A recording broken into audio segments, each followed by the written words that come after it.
the whole of our beautiful city of Bath. We have a population of 85,000. This is the whole city we can see from here.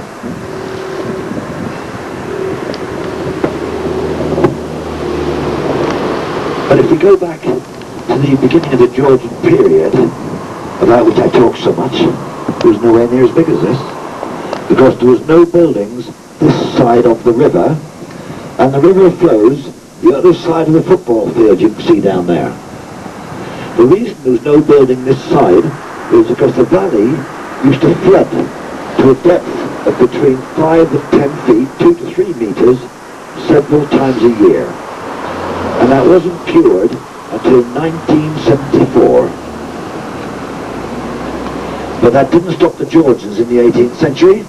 They started to build their terraces on the mud flats left behind by the floods. The houses you can see to the right of the football field. We'll get a closer look at them when we go back downtown in a few minutes. But if we go back several hundred years before that, to when Bath was a small medieval city with a wall around it, it wasn't much bigger than a postage stamp. Let me show you some landmarks of where the old city walls used to be.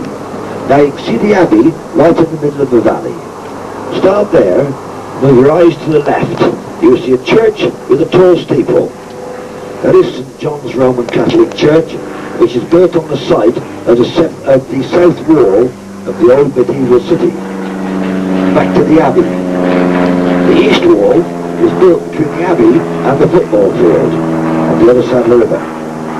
Move your eyes then to the right, you see another church with a steeple in front of the gas tank frames there.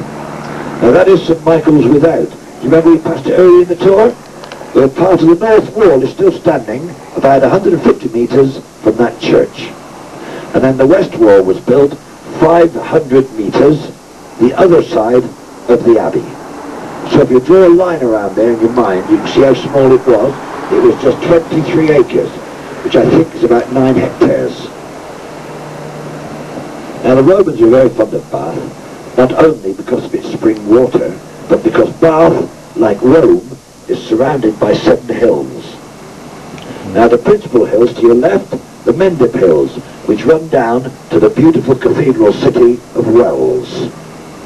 The hills to your right, these are the Cotswold Hills, which run to the doorstep of Stratford-upon-Avon.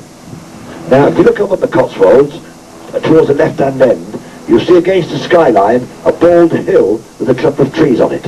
You see that there? That is the site of the Battle of Lansdowne. I can't see it myself actually at the moment.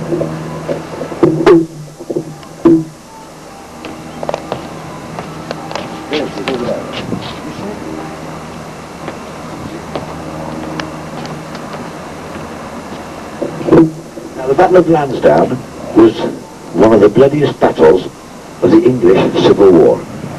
The parliamentarians were fighting the royalists to control the river crossing down in the valley. There was no bridge, it was a ford, and that was in 1643. Now, if you look just up to your right, halfway up the hillside, amongst the trees, a little tiny church with a little tiny steeple. Can you see it? That is Swithin's Church, and that is where Jane Austen and her family used to go to worship. Her father, in actual fact, was the minister of the church there, and he is buried in the church itself.